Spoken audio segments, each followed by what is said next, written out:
Vamos lá, meus irmãos, continuando aqui, nosso 9º dia de aula, Religiões Comparadas 1 e 2. Estamos no segundo bloco. Nós estamos gravando as nossas aulas. Estamos falando sobre o Adventismo.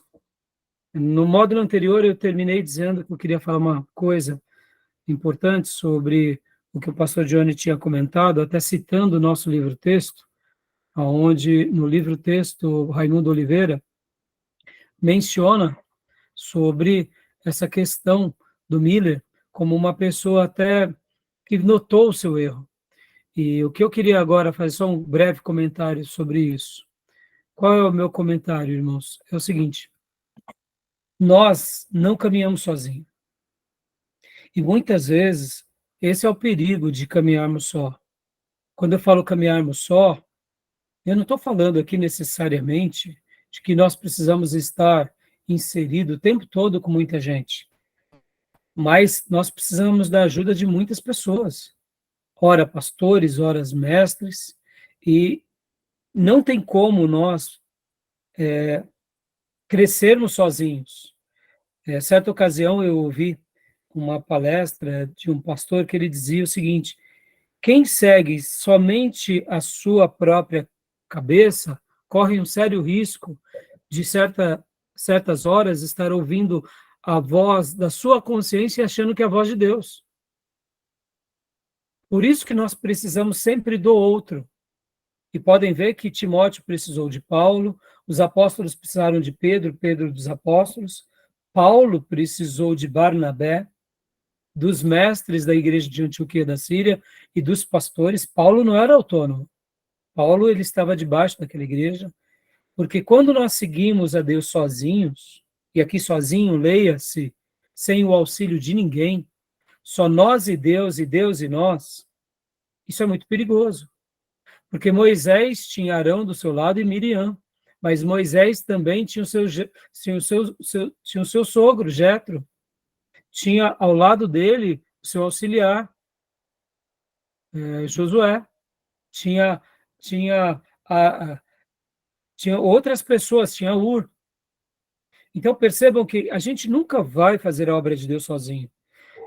A gente precisa de pastores para nos mentorear, pastores para cuidar de nós, mentores para nos guiar, livros para nos orientar. Ou seja, então, quando a gente está sozinho, que é o caso aqui, né, do líder, do fundador da Igreja Adventista, que num primeiro momento ele estava ali sozinho e depois ele acaba tendo ali as suas ideias, né, e a gente sabe que essas ideias foram ruins, e então o que acontece? Muitas vezes você abre um caminho que praticamente não dá mais para voltar. Então, fica aqui essas palavras, né? Porque tanto o William Miller, ou Guilherme Miller, ele foi uma pessoa que nos faz lembrar disso. Por isso que a gente não pode simplesmente seguir a voz da nossa consciência. Por que não? Porque a voz de Deus e a voz da nossa consciência são muito parecidas. Quando nós estamos num momento de equilíbrio pleno e de espiritualidade plena, a gente compreende a voz de Deus. Mas tem vezes que Deus vai falar conosco na tormenta, onde os nossos sentidos, o nosso corpo e a nossa cognição está afetada. E como somos seres humanos, quando estamos com o corpo afetado, debaixo de tribulação, de dor ou de perseguição, Deus está falando conosco e a gente, de repente, não está entendendo. E tem vezes que a nossa consciência falando conosco que a gente está achando que é Deus. Como nós saberemos de uma coisa ou de outra? Sempre o critério da palavra de Deus, o crivo, a peneira da palavra de Deus. Mas, só para eu ilustrar aqui esse último ponto, Jó, o grande servo de Deus, que era íntegro, reto e temente a Deus, que evitava fazer o mal, perde todos os bens, perde toda a sua riqueza, perde os seus filhos, e ele não murmura. Depois ele perde a sua saúde e ele não murmura. Vem sua esposa, fala contra ele, ele não murmura. Vem os seus 3 amigos, e aí quando vem os seus 3 amigos, somado àqueles muitos acontecimentos, aí é onde Jó fraqueja. É onde Jó fala algumas coisas, se auto-justifica a Deus e aos seus amigos. E num dado momento, ele acaba ouvindo a voz de Deus por meio daquele jovem, Eliú. Eliú é o gatilho de Deus que fala de novo com Jó e traz ele de volta à espiritualidade. E podem ver que Eliú, ele está sendo boca de Deus por vários capítulos e, de repente, Deus vem numa tempestade ou num redemoinho. A ideia que dá o texto bíblico e a poesia de Jó é que ali sai Eliú de cena e entra o próprio Deus falando com Jó. E aí Jó, ao ouvir Deus, pede perdão a Deus e faz aquela célebre declaração: antes eu te conhecia só de ouvir, e agora os meus olhos te contemplam. Ou seja, Jó, ele precisou de Eliú, que era um jovem. Se Jó, que era íntegro, justo, temente a Deus, que dava dor de cotovelo ao diabo, Deus ironizava o diabo com a vida de Jó. Ele precisou de Eliú, imagina da gente, entendeu? Irmãos, a gente precisa. Podem ver, e aí onde entram bons mestres, bons professores de teologia, uma tradição boa de teologia. Podem ver quando a gente pega uma obra de Calvino, de Lutero, quando a gente pega uma obra de Spurgeon, de Martin Lloyd Jones, quando a gente pega esses grandes homens puritanos, essas grandes obras de teologia, Russell Shedd, Ernesto Anini, irmãos, a gente está sendo o quê? A gente está sendo mentoreado. Boas influências. Exatamente. Por isso que Deus seja louvado por Ele aqueles que estão ao nosso lado, né? Diga, Júnior. O William Miller era da Igreja Batista, né? Aí Exato. ele se isolou, porque ele começou a estudar o livro de Daniel. Então, você está falando que a gente tem que ter boas influências. Ele se isolou e foi... Daí que ele foi construindo a heresia dele. Exato. E aí, meus irmãos, eu falei que eu ia falar isso, então aprendam isso e nunca se esqueçam, né? Que a gente possa sempre estar indo nessas fontes, porque alguém já disse, irmãos, que não tem nada de novo nesses 2000 anos de história, tá? Alguém já pensou em alguma coisa, alguém já falou sobre outra coisa, compete a gente estudar, trabalhar, pesquisar e pedir a misericórdia de Deus, tá bom? Bora lá, então. Vamos continuar lendo aqui a apostila do nosso querido irmão, professor Sidney. Leia para nós agora, Júnior, por gentileza.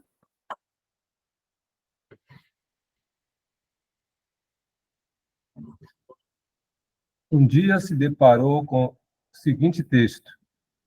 E ele me disse, até 2.300 tardes e manhãs, e o santuário será purificado. Daniel 8, 14.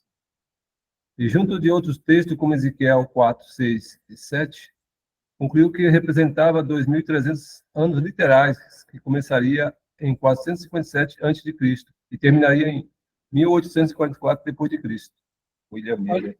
Né? Ou seja, ele enxergou algo e falou, pronto, achei algo que ninguém viu. E aí, pronto. Né? Pode continuar, Júlio, por favor? Com 50 anos, depois de reexaminar seus estudos e cada vez mais convicto, passou a propagar suas interpretações. Dá uma pausa aqui, Júlio, por favor. É isso que eu falei há pouco, irmãos. É aqui onde foi o pulo do gato. Como assim, pastor? O pulo do gato? É bem simples. Essa era uma hora de debater, chamar outros pastores. Vamos aqui criar um cenário, tá, irmãos?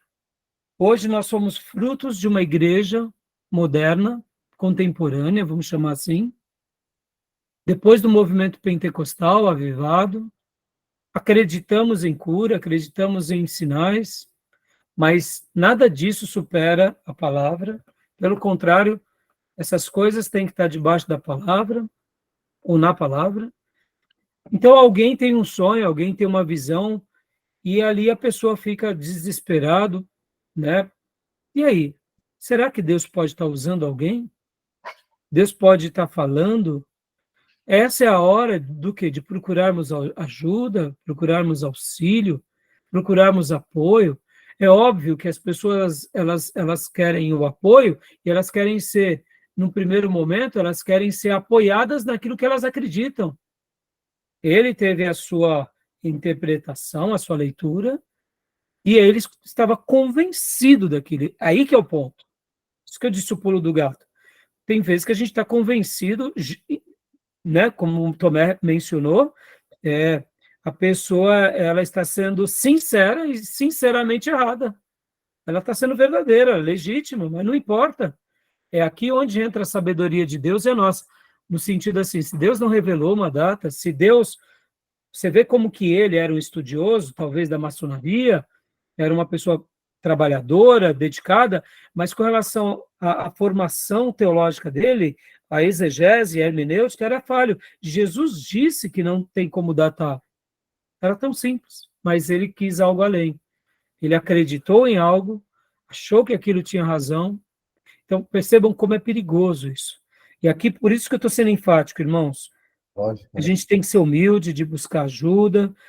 Se tivemos uma negação, duas, três, tenhamos paciência. Se é algo de Deus, meus irmãos, Deus, ele vai consolidar, ele vai confirmar, ele não vai ser, Deus, ele jamais atropela as coisas. Nós que atropelamos, né? Tá bom? Alguém falou alguma coisa? Eu vi que algum irmão falou alguma coisa.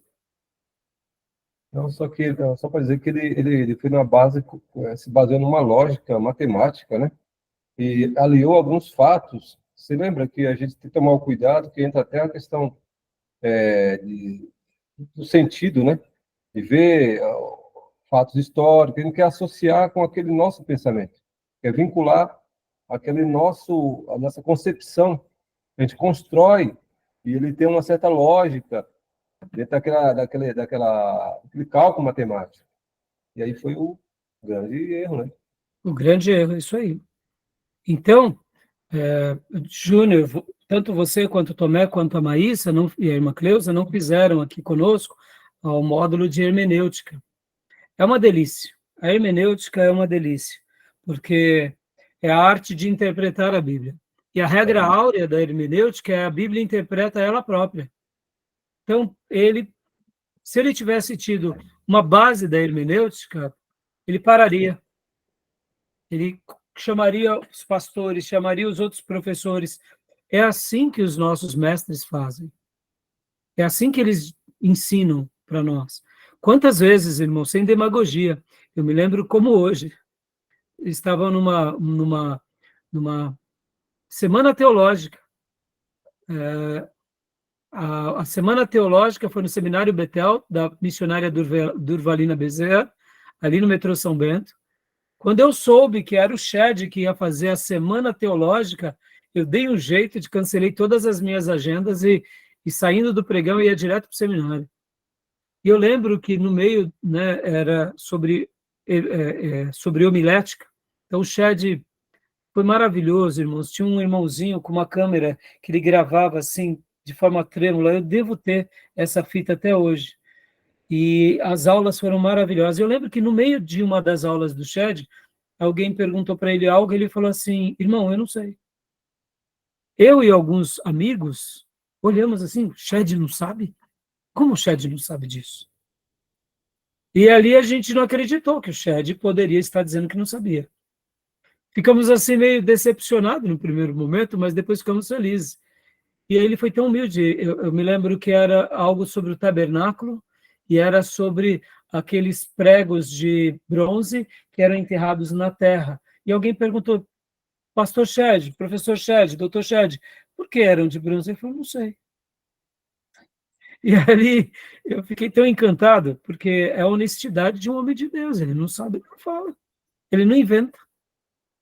Podem ver quantos são os livros, quantas são as aulas que ele deu. Então, você percebe que a gente aprende com todos esses homens de Deus e eles nunca têm a última resposta, né? Tá bom? Mas vamos lá, continua para nós, Júnior, por favor. Há uma É, história.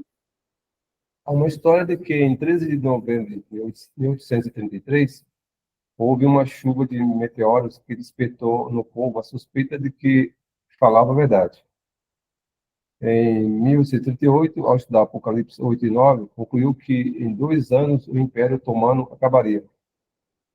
Em 1840, o Império Otomano passa por uma crise, mas não acaba. Mas era visível sua fraqueza política. Com a lembrança do que Mille disse, muitos aderiram ao movimento que ficou conhecido como Adventismo ou Millerismo, pois guardava a volta de Cristo para muito breve. Percebe, irmãos, ele já começa a falar sobre algumas coisas que não acontecem, né? Continua Exato. para nós, Júnior? Nunca foi marcado o dia exato, mas o período nas primaveras de 1843 e 44. Possivelmente porque ele tinha dúvidas, né, sobre essa questão, tá bom? Crenças. Leia para nós, Maísa, por favor, crenças. A volta de Jesus seria no final dos 2.300 anos de Daniel 8:14. Os justos mortos ressuscitariam incorruptíveis, e os justos vivos seriam transformados para a imortalidade, sendo ambos levados juntos para reinarem com Cristo nesta terra renovada após os 1.000 anos. 1 Tessalonicenses 4:16 e 17.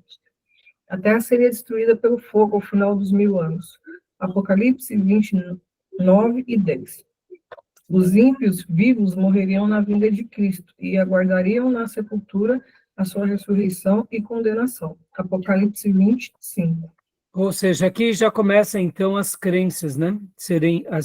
O corpo doutrinário deles serem formados aqui. Continua para nós, filha, por favor. A volta de Cristo não aconteceu. Miller e seus seguidores buscaram onde estava o erro. Opa, deixa eu dar uma pausa aqui. Então, onde erramos, né? Onde houve esse erro, como o pastor Dione mencionou há pouco, o livro do Raimundo Oliveira, que num primeiro momento a impressão que dá é que ele realmente cai em si, né? Continua para nós, mas, por favor. Um pastor sugeriu que a volta não seria na primavera, mas no outono, data que coincidiria com o dia do juízo, que aconteceria no 10º dia do 7º mês, no calendário judaico rabínico, que naquele ano cairia no dia 22 de outubro de 1844. Essa data ficou conhecida como o dia do grande desapontamento. Opa, olha aí, ó, Deus marcando e perpetuando a história, meus irmãos, o dia do grande desapontamento. Mas é aquilo, irmãos, quando as pessoas querem fazer as suas coisas, elas fazem. Elas ignoram os fatos, ignoram as verdades. Podem ver que isso ficou historicamente conhecido, o dia do grande desapontamento. Será que aqui já não seria o necessário para... Vamos dar uma pausa, vamos dar um reset, erramos. Aonde estamos falhando? Vocês percebem que Deus, na sua infinita misericórdia, sempre vai permitindo com que a gente aprenda. O problema é que as pessoas não querem, na grande maioria das vezes, aprender, né, irmãos? Tá bom? Querem fazer algum comentário? Mas achei muito legal a parte dele reconhecer que estava errado depois. Foi muito... Pronto. Mas, Médio, infelizmente, uma porta se abriu e outros continuaram, né? Então vamos... já era tarde. Disseminou muita coisa errada, né? Sim. E aí, pastor? E aí, irmãos? Que homens falham. Quem é que não vai falhar? Quem é que não vai errar? Né? Então, Deus é aquele que perdoa. O problema são aqueles que continuam acreditando naqueles erros e seguindo, né? Então, a gente pode ver que Lutero teve dificuldade de acreditar que o livro de Tiago era inspirado e de que Apocalipse fosse um livro também canônico, porque na perspectiva de Lutero, nem Apocalipse, nem Tiago tinha conexão com as Escrituras. A gente entende, era o que Lutero achava. Isso não quer dizer que Lutero acertou também em tudo, né? Pode falar, pastor. Não, nada não, pastor. Alguém quis falar alguma coisa? Não sei se você lembra, antes do ano 2000, teve um pastor coreano, eu lembro, não sei se você lembra, Ban Ki-kia. Ele fez uma projeção também sobre a volta de Cristo, que também quebrou a cara. Não só ele, mas a Valnice Milhomes. Sim. A Valnice Milhomes. Você lembra? Ela falava, ela não dava uma data específica, mas ela fazia afirmações como se, por exemplo, de 2010 não passa. Então, né? E aí ela fazia várias afirmações, não só ela, vários irmãos. E é isso que eu digo, muitas vezes quando a gente pega, olha só, foi oportuno você ter citado um pastor coreano e o Valnice. Quando são os nossos, a gente errou, né? Mas quando é um outro, é um herético. Não, meus irmãos, são todos heréticos. Até os nossos. Entendeu? E se o Shed falasse isso, é herético. E o Ernesto Nini, que é o fundador da Igreja Batista Nacional, está errado. Foi heresia. Não importa quem seja. Estão entendendo, irmãos? Esse é o critério que a gente tem que ter com a palavra. O compromisso que nós temos é com a palavra. Paulo se permitiu dizer, se eu falar algo que vá contra a palavra, que eu seja amaldiçoado, que eu seja anátema. Então, a gente tem que ter esse critério para todos, começando com os nossos. Então, dia do grande desapontamento. Continua, Maísa, por favor. As pessoas que antes apoiavam estavam agora caçoando. Apareceram outros com novas datas e criou-se divisões. Miller passou a não apoiar novas datas. Voltou para sua fazenda e fez uma capela para seus fiéis, depois de ser expulso da igreja batista local. Morreu convicto de suas interpretações. Então não se arrependeu tanto assim, né? Então, você vê que é meio confuso, né? A gente acaba ficando um pouco na dúvida até onde, o que você quer dizer com essas convicções, né? Mas então, quer dizer, é complicado, irmãos, por isso que é muito difícil essas questões, né? Então, vamos lá. Pode continuar, Maísa, por favor?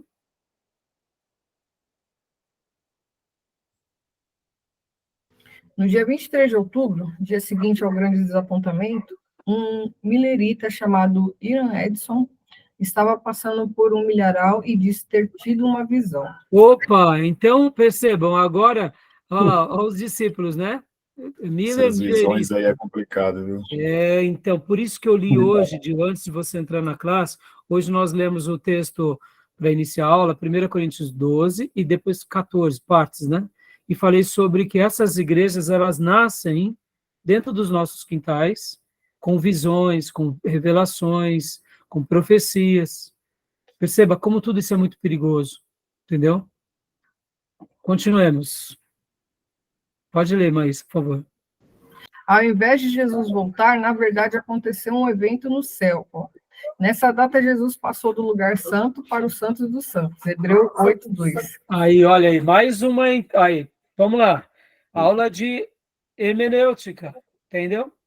Coisas básicas, meus irmãos. Difícil. Mas como é importante a gente precisa ter mestres para nos conduzir numa hora como essa. É óbvio que o maior mestre de todos é o Espírito Santo, mas é em virtude do quê? De ausência de pessoas para querer aprender de fato e se submeter a uma instrução mais bíblica, eles seguem as suas próprias visões, né? Ele estava passando pelo milharal, teve a visão, e aí, pronto. Mas você está questionando o caráter da pessoa que ela não teve. Não, não é isso. Com toda a integridade, com toda a honestidade, eles estão errados com toda a sua honestidade. Não significa que eles estão sendo desleais ou insinceros, não é isso. Mas o fato é que constroem doutrinas em cima daquilo que a Bíblia não fala. A Bíblia não diz isso. Continua para nós, Fia, por favor. Essa visão deu origem à doutrina do juízo investigativo. A humanidade estaria passando por um processo final de redenção, onde seriam abertos os livros celestiais com as ações de todos e realizado uma investigação de cada um. Jesus, semelhante ao sumo sacerdote, está concluindo a expiação da humanidade. Outra doutrina que surgiu no grupo millerita é a guarda do sábado, que tem origem inicialmente a uma jovem batista, Raquel Dax Preston. Olha aí, percebam que é no grupo que ele começou, mas não que ele continuou. Mas aí, ó, mais uma batista. Turminha ainda. Então, o texto de Hebreus 8:2 diz assim: e serve no santuário, no verdadeiro tabernáculo que o Senhor erigiu, e não o homem. Mas aqui não fala de nada, saiu do Santo dos Santos para o santo lugar. É totalmente fora de contexto, né? Pode ver que do versículo 1 em diante, o capítulo 8 vai tratar sobre o sumo sacerdócio e a nova aliança. Está falando sobre Jesus como esse sumo sacerdote e a obra da nova aliança. Isso Jesus ele fez na cruz. Na cruz ele abriu o Santo dos Santos. Ponto. Pode ver que ele Substituindo. rasga o véu, e nós temos acesso ao Santo dos Santos. Então, pode ver que o livro de Hebreus, inclusive, vai dizer para que nós entremos confiantemente diante do trono da graça, ou seja, todo cristão piedoso pode entrar no Santo dos Santos. Analogia, né? É? Com o antigo. Então, assim, mais uma irmãzinha, ó, o grupo, ó. E aí onde entra a humildade, irmãos? O grupo vai crescendo, vai criando suas formas, vai criando as suas, ali os seus contornos, e aí agora o sábado, vamos guardar o sábado, e aí pronto. E aí agora, continua para nós? Agora vamos lá, irmão Gil. Apesar que o sábado foi intensificado pela Ellen White, né? Sim, sim, mas começou um pouco antes dela, né? Assim, vamos lá. Sua primeira experiência de conversão foi aos 9 anos, quando uma pedra atingiu sua cabeça. Ficou doido, né? Esse infortúnio, que por um tempo pareceu tão amargo e difícil de suportar, provou ser uma bênção disfarçada. O golpe foi tão cruel que atrapalhou as alegrias da terra e foi meio de voltar os meus olhos para o céu. Pode continuar. Sua família se envolveu com o movimento Mirelita quando tinha 12 anos e posteriormente foi batizada. Ou seja, né, aos 9 anos, dá para ver que essa experiência trouxe ela para a fé, trouxe ela para se preparar para a vida espiritual. E aos 12, ela se volta ao movimento de Miller, ou seja, os milleritas, né? E então aí ela já começa. Continua para nós, Gil. Por favor.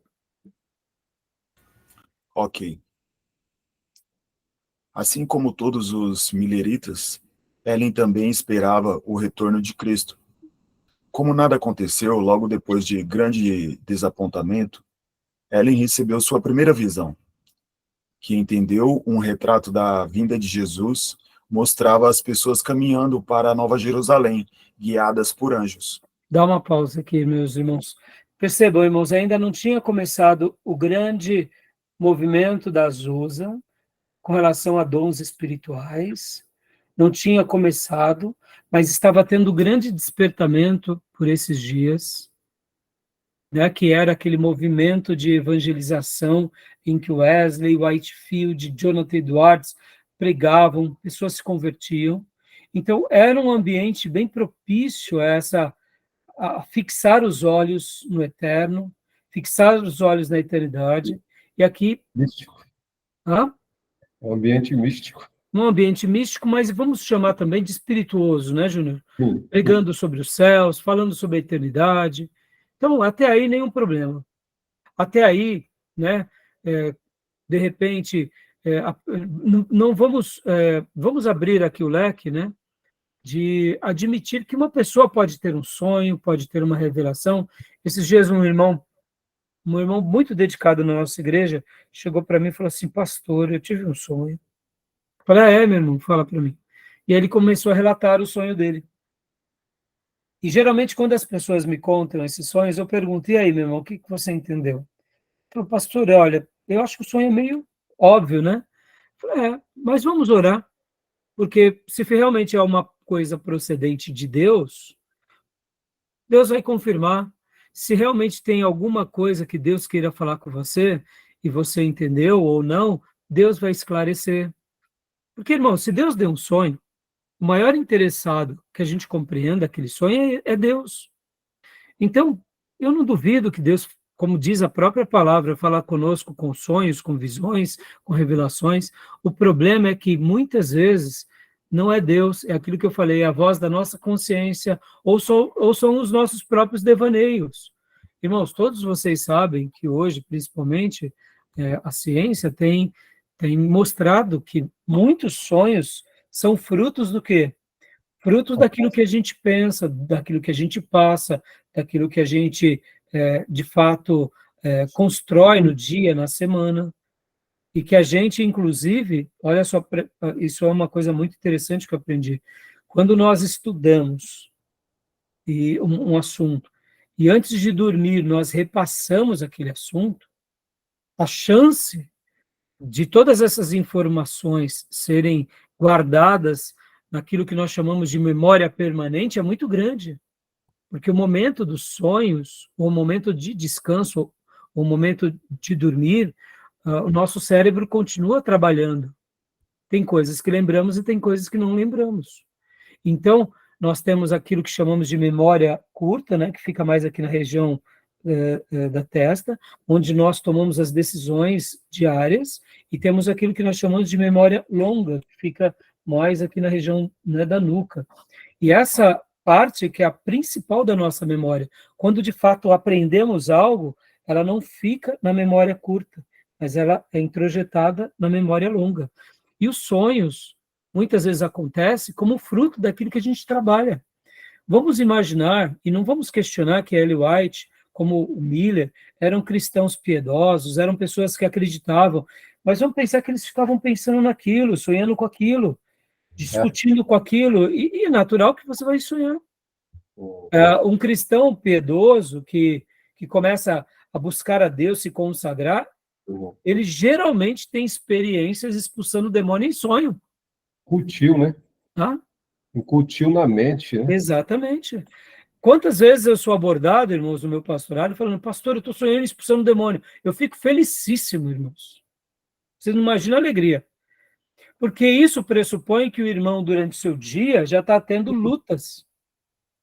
Assim como também, irmãos, quando a gente começa, por exemplo, se envolver com alguma outra coisa, que de repente seja, né, pelo trabalho, ou até mesmo como um hobby, e de repente a gente ou até mesmo um filme.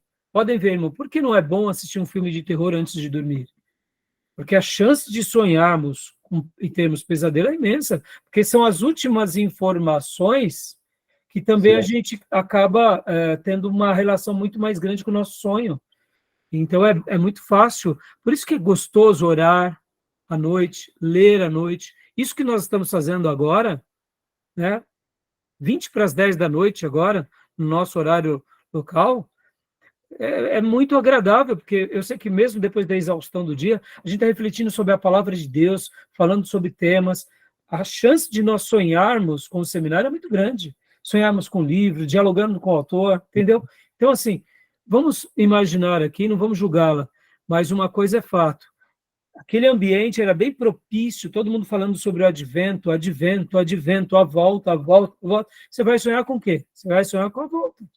Os alienados, né? Alienados. O problema é esse, a alienação é quando você não está aberto ao diálogo, quando você se fecha no seu gueto, aí é onde corre o perigo, tá bom? Então ela teve aqui a sua primeira visão, né, logo depois do grande desapontamento. Continua para nós, Gil, esse último parágrafo, por favor. Nessa época, visitei uma de nossas irmãs do Advento e de manhã, curvamo-nos ao redor do altar da família. Enquanto eu orava, o poder de Deus veio sobre mim, como nunca antes o sentira antes. Nessa visão, o povo do Advento estava percorrendo um caminho alto e perigoso, em direção à cidade da Nova Jerusalém, o céu. O caminho deles era iluminado por uma luz brilhante. Alguns viajantes ficaram cansados e foram encorajados por Jesus. Outros negavam a luz. Caíram do caminho para um mundo escuro e perverso abaixo. White, né, Arthur L., 1985, L. White, Isso são as fontes. Não precisa citar, não, mas aqui é a fonte do livro. Irmãos, muitos adventistas, é aqui onde entra a heresia do adventismo. Eles colocam a Bíblia e eles colocam os livros de L. White aqui, ó, como revelações tão importantes quanto a Bíblia. Aí, vamos lá, voltando para a Igreja Católica. Lembra da tradição? Sim. Mesma coisa. Coloca em pé de igualdade, né? Pé de igualdade. Fala que é inspirada, né? Exatamente. A profecia dela é tão inspirada quanto a Bíblia. Exato. E quando a pessoa se batiza, ela tem que fazer a profissão de fé e para se crer nas profecias dela e no livro dela, para se batizar. Então, e são coisas como essas que se tornam uma heresia. Agora, vamos deixa eu fazer aqui um comentário que eu acho que é bem oportuno. E um irmão que está lá no Adventismo, seguiu o Adventismo, e de repente ele começa e cai em si e fala, não, não quero mais isso, a partir de hoje só Jesus Cristo.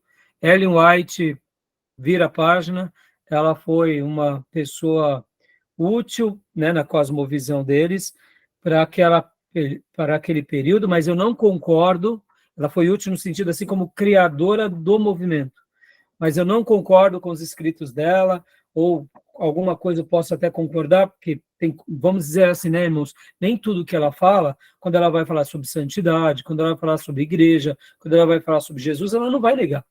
Então, existem coisas que estão dentro da uniformidade. Mas e aí, esse irmão que está lá dentro? E aí? Eu, particularmente, meus irmãos, é isso que eu falo para vocês. Eu tenho notado que tem tido muitas pessoas assim. Pastor, E eu louvo a Deus porque dá para ver que está tendo uma libertação no meio deles. É perigoso, não aconselho que eles fiquem, mas eu acredito nessa possibilidade, viu, irmãos? Tá bom? Fala, Tomé. tem um outro erro que foi mudado depois da morte dela, que antigamente alguns estudiosos falam que eles não criam na Trindade. Isso foi mudado recente. É. Eles têm um livro agora, né, chama Nisto Cremos, que tem todas As doutrinas deles, né? doutrinas deles, né? Obrigado, Tomé. Então, vamos continuar orando, irmão. Se Deus pode fazer uma obra com um padre que era Lutero, por que não pode com vários, né, pessoas que estão lá dentro, né? Tá bom? Então, vamos lá. Continuando aqui, nosso material. Pastor Johnny, leia para nós, por favor. Essa visão deu uma força extra aos fiéis depois do grande desapontamento. Depois de 1845, Ellen tem mais visões e, por assim, mais frequentes, que ajudaram nas ideias e doutrinas adventistas. Ela alega ter recebido mais de 2.000 visões, incluindo a volta de Jesus, a briga entre Deus e o diabo e até as civilizações em outros planetas. Nossa. Meu Deus. E aí, Assim, então, você vê, então, vocês entendem, irmãos, como que o negócio vai tomando proporções estratosféricas, né? E aí é visão, literalmente, que está em pé de igualdade com a profecia. Então, assim, pode continuar, pastor? Assim, Ellen foi reconhecida com o espírito da profecia e serviu como guia para o movimento. Aí que está o problema. Eles precisavam de alguém para dar força e ela foi esse alguém. E ela foi essa profetisa. E agora ela é o espírito da profecia. E aí, continua para nós, pastor? Ela escreveu muitas obras, como O Grande Conflito, um dos mais conhecidos e também de conselhos de comportamento e boa saúde, como o vegetarianismo e a reprovação dos alimentos proibidos em Levíticos. Por esses escritos, que até hoje os adventistas não consomem alguns tipos de alimentos. Então, percebam, irmãos, como ela foi influente. E vamos falar aqui, a questão da alimentação. Perfeito. Claro que eles têm um exagero, sim, mas podem ver que eles são protagonistas com relação a essa questão de uma dieta bem equilibrada. Inclusive, eu não sei se vocês já ouviram falar sobre a Zona Azul.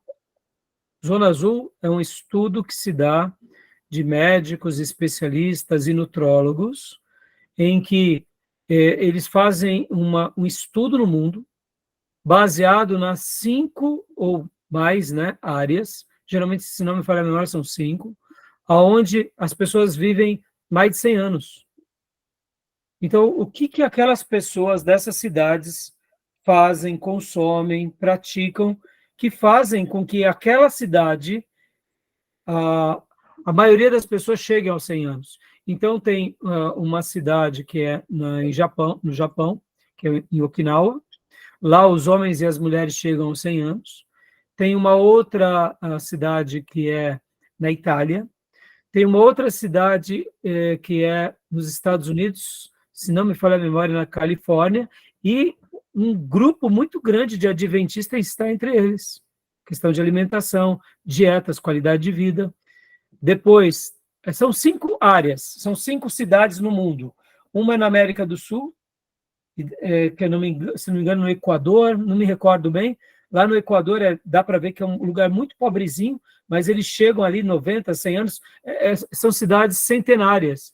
E aí vários estudiosos começaram a se perguntar o que eles fazem, o que eles comem. Então, dentro de uma dessas cidades, tem a que está nos Estados Unidos, porque, se não me falha a memória, 2 cidades estão nos Estados Unidos.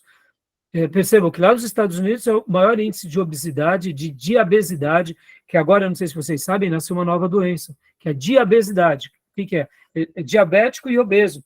As crianças, desde cedo, já começando a comer errado, elas já crescem obesas e com diabetes. Então, criou-se essa terminologia diabesidade. Então, vocês sabem que os Estados Unidos é um dos grupos mais obesos do mundo, mas os adventistas, e essa cidade onde tem uma quantidade enorme de adventistas, lá eles conseguem chegar perto dos 100 anos de idade. Então, assim, essas questões a gente não tem nem o que falar. Claro, tem uns exageros? Tem, mas assim, a gente também tem, eles têm mais acertos do que erros. Muito mais, né? Tá bom? Quando isso aí é como uma questão de saúde, saudável é uma coisa, que vira um dogma, uma ideologia, uma coisa obsessiva. Obrigada, né, Júlio? Exatamente. Vira uma religião só em torno disso. Exatamente. E por isso que todos os credos adventistas e os escritos da Ellen White recebem praticamente o peso do quê? Da mesma profecia bíblica. Entendeu, Júnior? Bom, então, continua agora para nós, Tomé, por gentileza.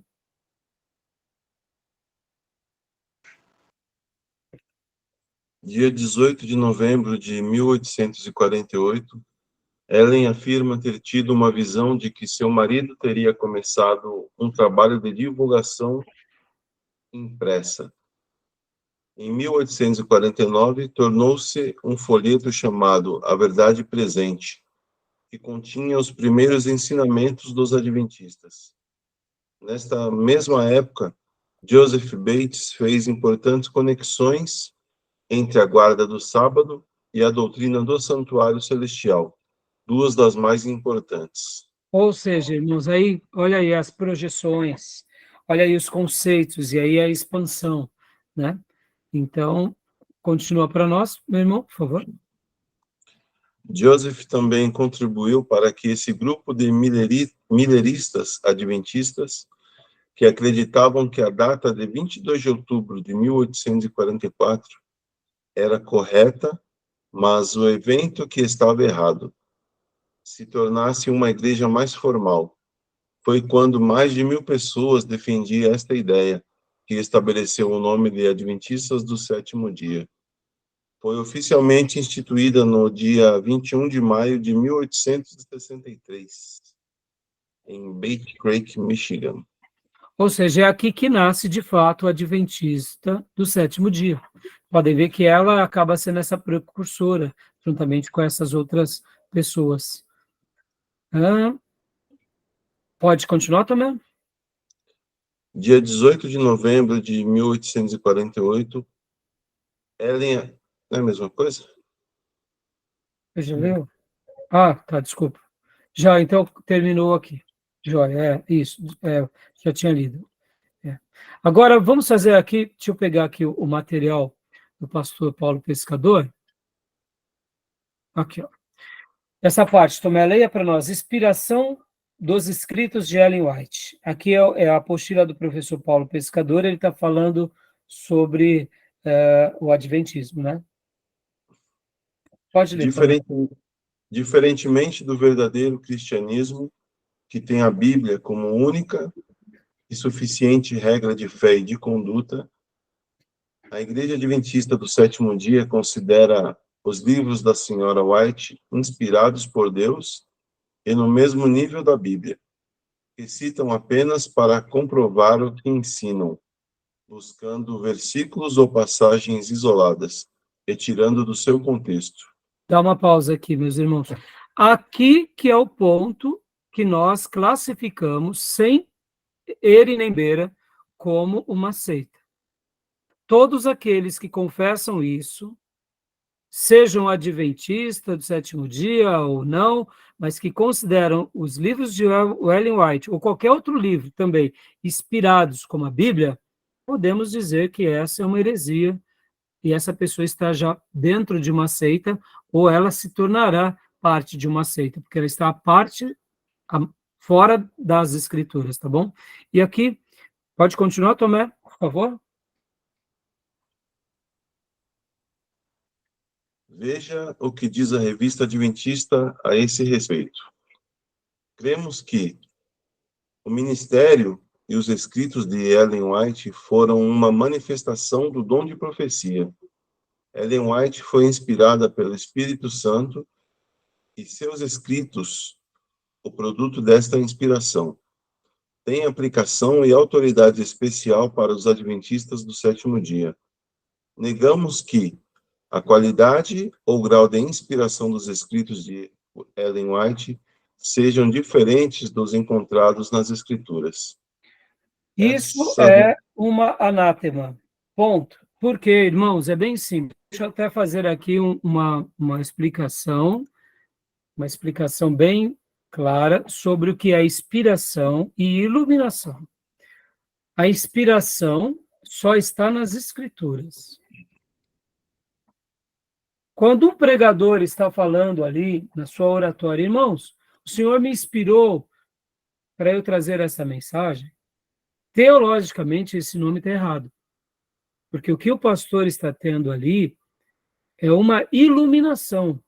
O apóstolo Paulo, escrevendo a igrejas, ele disse que o Senhor, por meio do Espírito Santo, nos iluminaria na inspiração.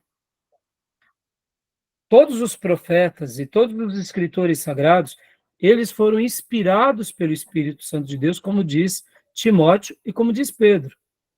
Porque nenhuma profecia procede da especulação humana, da inteligência humana, mas homens santos, guiados por Deus, falaram da parte do Senhor. Bom, e a revelação ela é sagrada, e ela fecha. E a hermenêutica afirma que a gente não pode, as escrituras afirmam que a gente não pode nem acrescentar nem tirar, e que a hermenêutica vai trabalhar essa linha de que a Bíblia se completa, e ela não se contradiz. No momento em que a revelação está fechada e alguém acrescenta, ele está praticando um acréscimo na inspiração.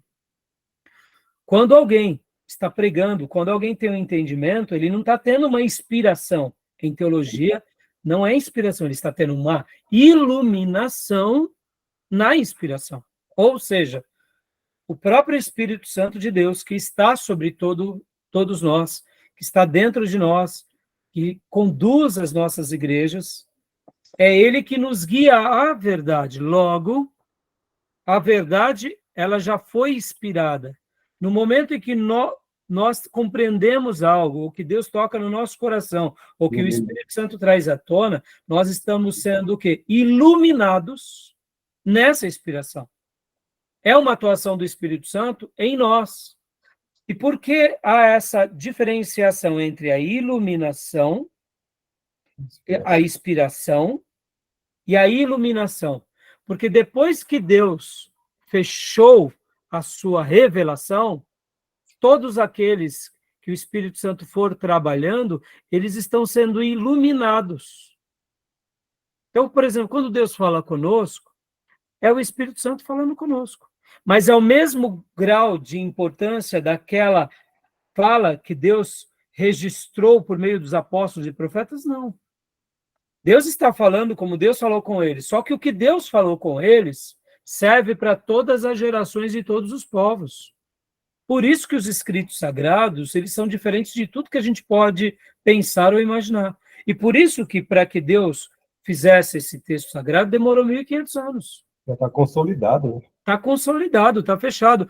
Se Deus quisesse, na sua onisciência, que a revelação continuasse sendo progressiva, teríamos textos e profecias bíblicas sobre isso, mas nós temos o contrário, que a gente não pode nem acrescentar nem tirar.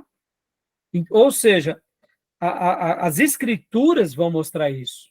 Então, aqui é a prova que o adventismo é uma seita e que essas palavras que a revista adventista diz é uma grande heresia. vai contra. E aqui, até teologicamente, os termos estão errados. Partindo do pressuposto que ela tivesse tido uma visão legítima de Deus, ela não estaria tendo uma inspiração, ela estaria tendo uma iluminação. Esse é o termo correto. Compreenderam ou não? Sim, Deu para compreender?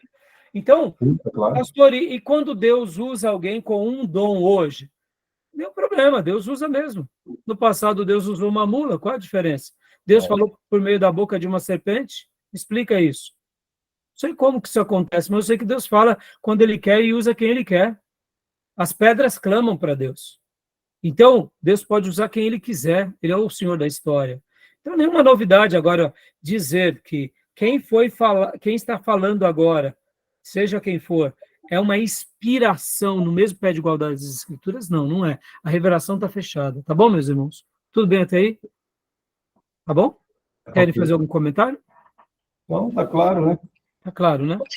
Pastor, eu entrei aqui nesse site do Centro de Pesquisa Ellen White, e lá eles estão dizendo que eles não consideram que as palavras dela sejam substituta ou estejam no mesmo nível das Escrituras Sagradas. Por isso que hoje, Maíssa, não só hoje, mas nessas últimas décadas, a gente tem visto essa mudança na chave nos adventistas.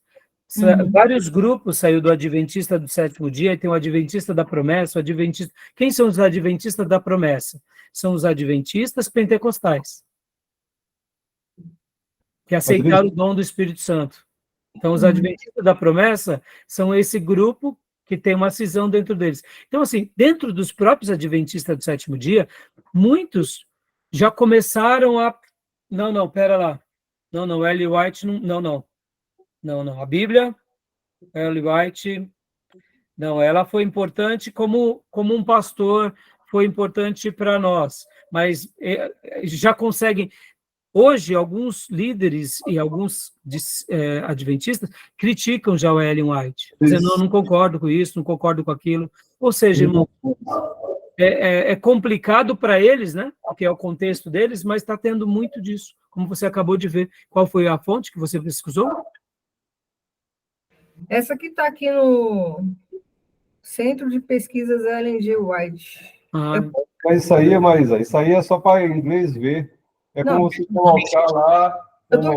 Eu só falei por conta do... Mas na prática não é bem assim. Sim, eu só falei por conta do... Ele pergunta se eles na profissão de fé, como vai batizar, se eles são obrigados a admitir o livro como sagrado inspirado, como regra para ser o batismo. Sim. Muitos saia justo, uns falam que não. Mas lá na prática é. Não, a gente sabe disso, mas é que nem o pastor, o reverendo Augusto Nicodemos fala que tem que ser justo, né, Júlio? E segundo as fontes que estão lá, a citação está diferente do que está aqui, né? Que eles Sim, mas é por isso que o Júnior está comentando, mas... Mas só acredito nisso também, que é só por falácia, e não por... Exatamente. Agora, mas olha Rodrigo, só que interessante. O seu foi abordado, ele fugiu da conversa. Ele disse que lá não tem, quando fazer o batismo, não é obrigado a fazer profissão e falar que acredita que nos livros dados como inspirado. Só que na prática, pessoas que foram lá, pessoas que acompanham, falaram que não, que é isso mesmo. Júnior, olha só que interessante. Vamos parar aqui, ó, 15.23, né? A gente vai concluir. Leia para nós também essa última frase, só para eu... Essas declarações de fé na inspiração dos escritos da profetisa do Adventismo também estão disponíveis ao público no site adventista do Centro de Pesquisas Ellen G. White. Agora, olha só que interessante aqui. Voltando um pouco o material, o professor Paulo Pescador, ele faz aqui um comentário muito legal falando sobre os adventistas, e ele trabalha aqui... ele trabalha uma coisa bem interessante. Sabe o que ele fala? Ele fala... deixa eu ver aqui. Deixa eu ver se é aqui. Isso. Ele vai fazer um comentário dizendo o seguinte: muitos evangélicos estão flertando com os adventistas. No momento em que os pastores evangélicos chamam os cantores adventistas e pregadores adventistas para os seus púlpitos, como se fosse a mesma coisa. Só que o oposto não acontece. Olha que Verdade. interessante. É normal ver no meio protestante cantores adventistas e pregadores adventistas nos púlpitos pentecostais e etc. e tal. Mas não é comum o oposto. Um pastor pentecostal, um pastor tradicional, pregar nos púlpitos adventistas. Estão entendendo?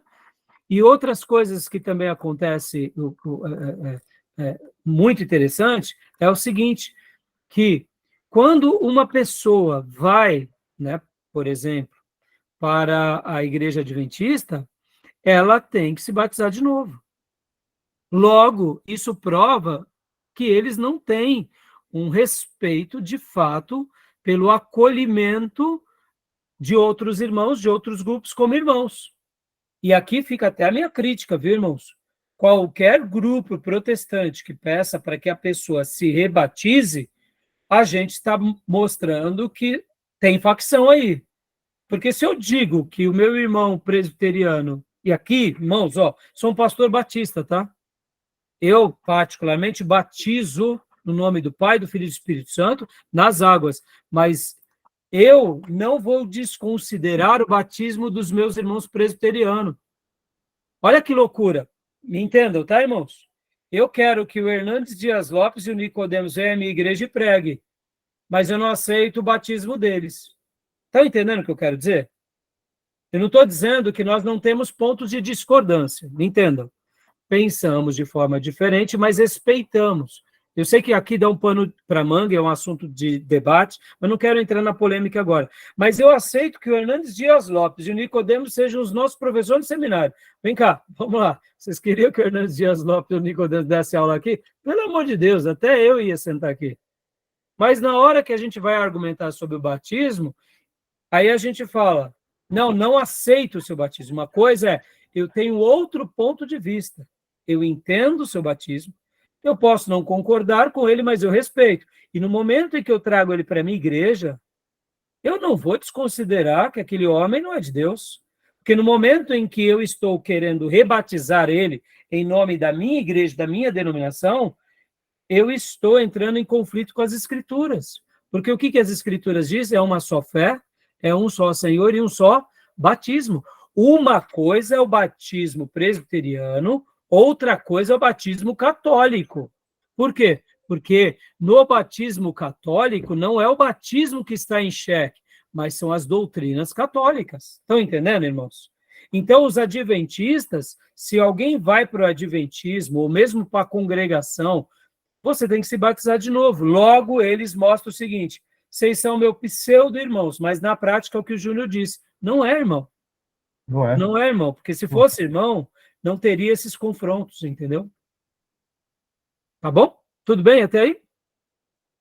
Então, depois leiam a apostila do Paulo Pescador, porque vai ser bem interessante, ele vai fazer bastante argumento sobre isso, é muito legal. E eu achei muito feliz aqui os trabalhos deles, né? Olha, depois eu quero ler esse daqui, Ellen White, o Espírito de Profecia, tá bom? Isso daqui vale a pena a gente ler agora também. Beleza, meus irmãos? Tudo bem? Alguma pergunta? Algum acréscimo? Né? Irmãos, você vê, ó, eu queria ter falado também sobre os TJ. Você vê, a gente começa a entrar em alguns assuntos, né? E é importante esse debate, porque a aula ela é viva, né, irmãos? A gente está aqui para poder... Vamos ler o Espírito de Profecia, depois a gente só vai para os apontamentos das doutrinas, que nós não compactuamos, e aí a gente vai para os testemunhos de Jeová, tá bom, meus irmãos? Tudo bem? Pastor, Pois não. o doutor Rodrigo Silva, ele adere assim, a uma linha mais branda, né, do adventismo, né? Não, acho Mas que se você pegar ele no começo da caminhada dele, ele era bem radical.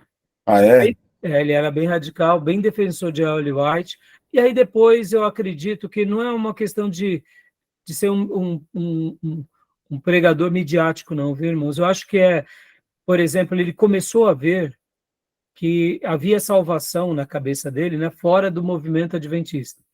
E aí você vai ver que ele vai falar assim, não, não, tem pessoas que são batistas, que são convertidas, assembleanos, e ele começa, ele acaba representando um pouco dessas pessoas que eu estou falando que têm um retorno, sabe?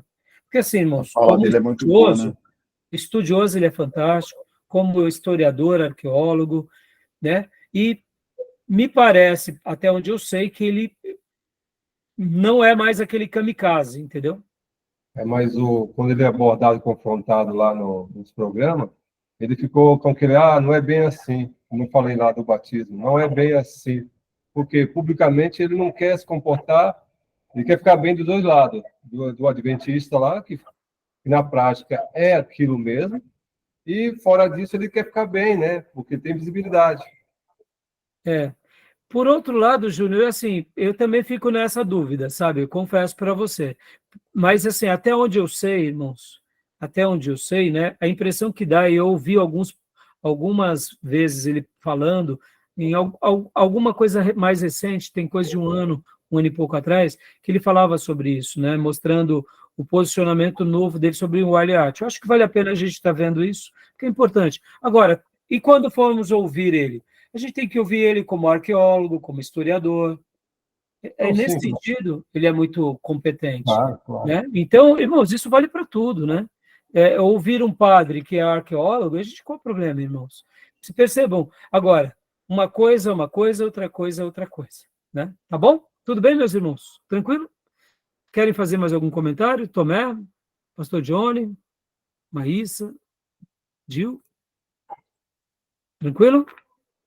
Tranquilo. Então, vamos lá, vamos fechar aqui esse bloco, vamos para o último, para a gente encerrar, tá bom?